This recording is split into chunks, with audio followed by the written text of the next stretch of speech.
Hello, U.S. history students, and welcome to the last presentation for this week. We're going to be focusing on minority contributions to World War II. And this is kind of a follow up lesson. Not only does it deal with what we talked about this week about the actual progression of the war, but this also goes back to what we talked about last week with U.S. resources in the war. If we are going to win this thing, then we have to work together. And that includes minority groups and women as well, okay? And if we can work together now to win the war, then we can work together after the war. So, what we are beginning to see is a big social change in America. Now, segregation, discrimination, stuff like that, that still exists. But as we begin to move out of World War II, people are going to look at Nazi Germany. They're going to look at the way that Nazi Germany treated specific groups, the way other Axis powers, the way that other fascist dictators treated certain groups, and they're going to look at the way that we're treating groups.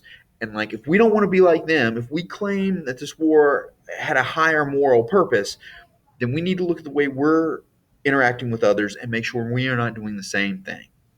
So, minority contributions to the war are going to help begin those conversations.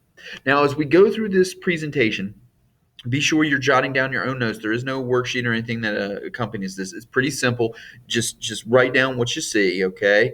And then be sure you review the material before you take the little quiz on minority contributions during the war. Now, we're going to start with women first, all right? And there are going to be two areas that we look at. We're going to look at women in World War II in terms of the military and at home, all right? Women did serve in the military during World War II, but as you can see here, now some of them have uniforms on, some of them were part of the waves and the WACs, okay? Um, the WACs was the Women's Army Auxiliary Corps, okay? And I forget what the waves are. I think the waves were related to the Navy.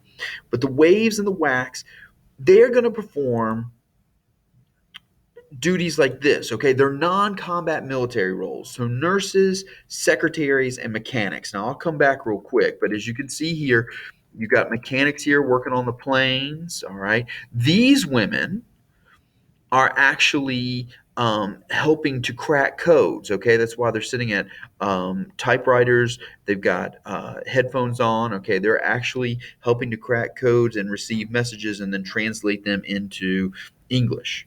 All right. And then, of course, here you see women is as nurses in the military. All right. Now, again, these are going to be non combat military roles. Probably the most famous, they will be able to do certain things in combat zones, but it's not like women in the military today. They were not put on the front lines.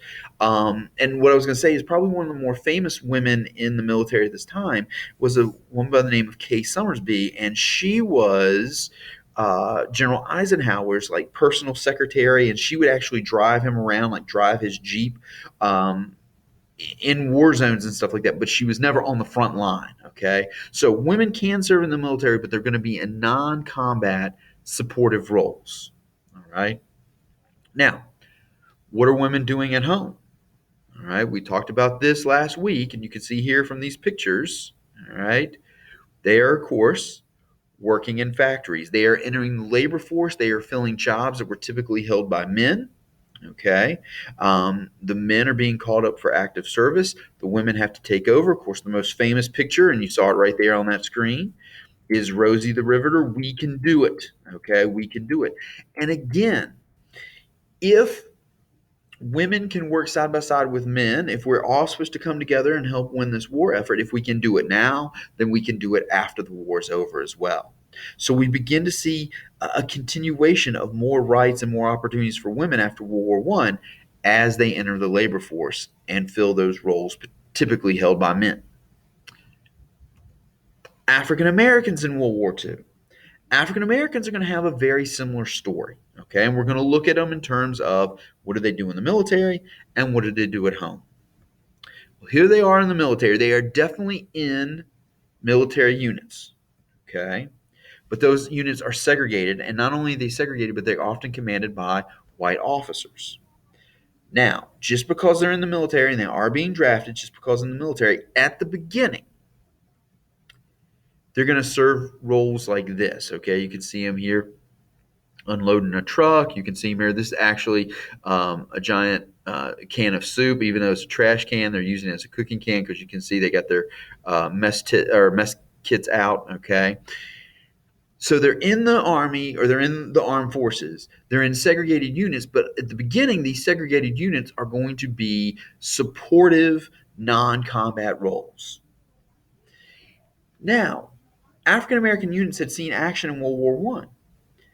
In World War II, these segregated units are going to demand the right to serve in combat. Okay, we can do this. We can fight. You've talked about this is an effort. Everybody has to work together. We can do this. So they're going to move from these mostly non-combative roles to seeing service. All right, and you can see here, these are active combat roles. You got African American tank crew here. This one down here is a picture we'll talk about in a second of the Tuskegee Airmen, which is African American Air Force unit. Okay, I think here's an African American naval unit. So they're going to serve during combat. Unfortunately, and we saw this all way back in the Civil War, a lot of these segregated units are going to be sent in first and they're going to receive high casualties. That being said, they're also going to receive a high degree of personal medals. Okay, they're going to be richly decorated. One of the best examples is this young man right here. This is Dory Miller. Dory Miller was in the Navy. He was actually stationed at Pearl Harbor. He was one of the few people to make it up on the deck and begin to fire back at the Japanese dive bombers and the Japanese kamikaze pilots. Okay, so he actually gets up there and starts to fight back, and as a result, he's going to win the Navy Cross. He's going to win a lot of praise for that. His picture is going to be on recruitment posters for the Navy. Now, sadly, he will later die in combat during World War II. So, African American unit is going to fight for the ability to see active combat. A lot of them are going to face heavy casualties, and then a lot of them are going to receive individual medals for bravery. Okay, and again, one of the more famous African American units, pictured right there, the Tuskegee Airmen. Okay, those were African American pilots that served with distinction in Europe during World War II. You also had African American pilots during World War One. A lot of them are going to be individually recognized by like European armies in European countries for their service during World War II, which is kind of ironic because the country they're serving, the United States, is often reluctant to do that because of segregation at the time. All right. But again, we're going to begin to see a social change because of their role in the military during World War II. Now, at home, very, very similar situation. Okay. African Americans, and this is a great picture right here. You have an African American here, you have a woman back here, and what appears to be a white worker right there. African Americans are going to enter the labor force and fill the roles of people that are getting called up for service themselves. The need is so great that a lot of African and they're going to face discrimination. I mean, let's not forget they're going to face discrimination, they're going to face segregation, they're going to face intimidation. There's going to be change coming on the horizon though, but we still got to get there.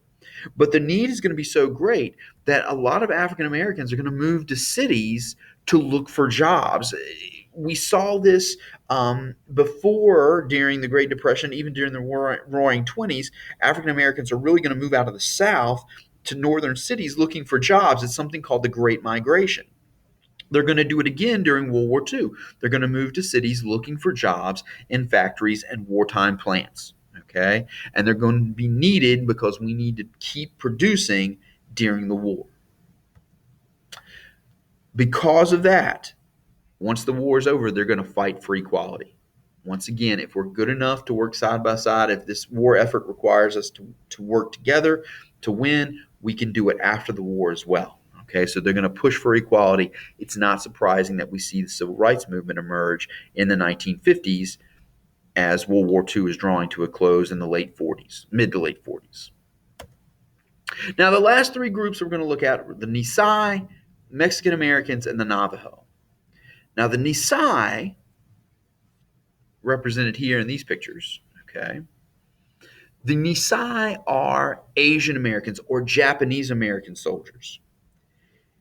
They are also, it's kind of like the deal with African Americans. They are also going to serve in segregated units. They are also going to face a lot of discrimination and a lot of casualties when they're put in, but they're also going to receive a high number of military decorations. Now, what is sad about this is while the Nisai are out there serving the country, back at home, Japanese Americans are being put into internment camps. And there is this false belief that Japanese Americans were helping the enemy. Okay, because remember, Japan itself is part of the Axis powers.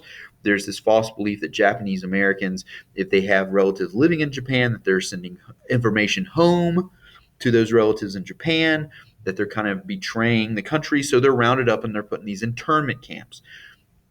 Again, a lot of unfounded segregation, a lot of unfounded prejudice. And what's sad is this is going on while other Japanese Americans are serving the country and being recognized for their distinction in battle. Similar situation, although internment camps are not part of it, with Mexican Americans as well. Okay. Now, this is Cesar Chavez right here. Cesar Chavez is a big labor leader in the later 20th century. But during World War II, he joined the Navy, okay? Yeah, naval base, yeah.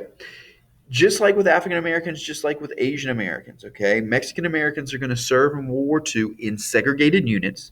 They are often going to face prejudice and discrimination, but they are also often going to earn a high number of decorations for their service. So that is the same story, like I said, that we see with African Americans and with Asian Americans, Japanese Americans. They're willing to fight, they're willing to serve side by side, but they're fighting in segregated units, but they're still acting very bravely and accomplishing great things and getting recognized for that with a high number of military decorations. Now, the last group, the Navajo are Native Americans. Okay, their role is going to be very, very specialized in World War II. They're going to be code talkers, and you can see here. All right, here they are. All right, in the war. There's a great movie out there called Wind Talkers, which is about the Navajo called code talkers in World War II.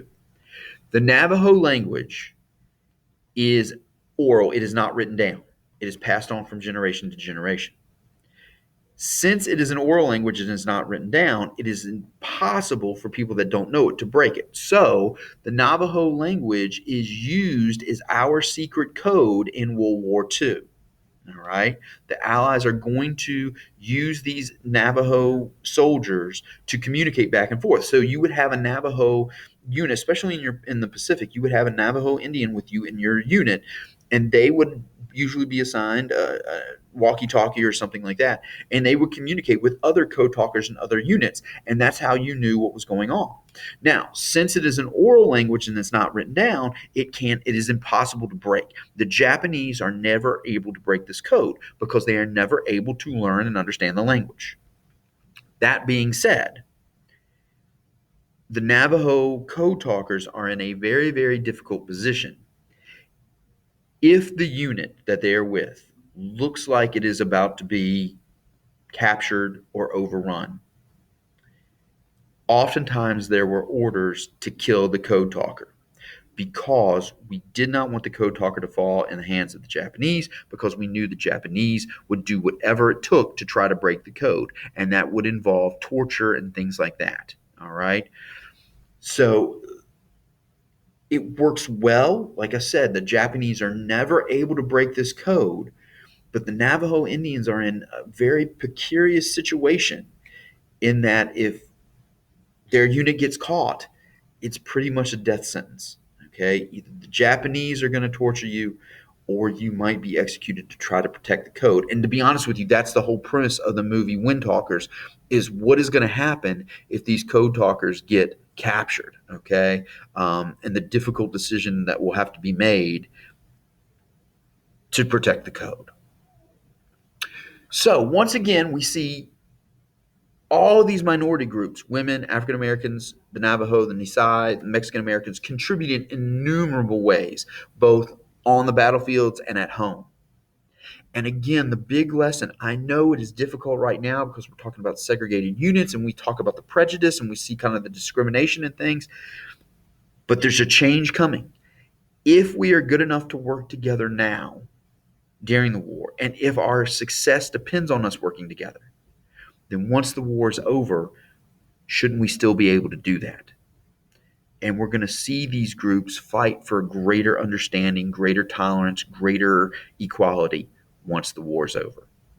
And that's where we're headed down the road here uh, in a couple weeks. Now, be sure you look over your notes. Be sure you listen to this presentation again. And then don't forget to take the little quiz on this material.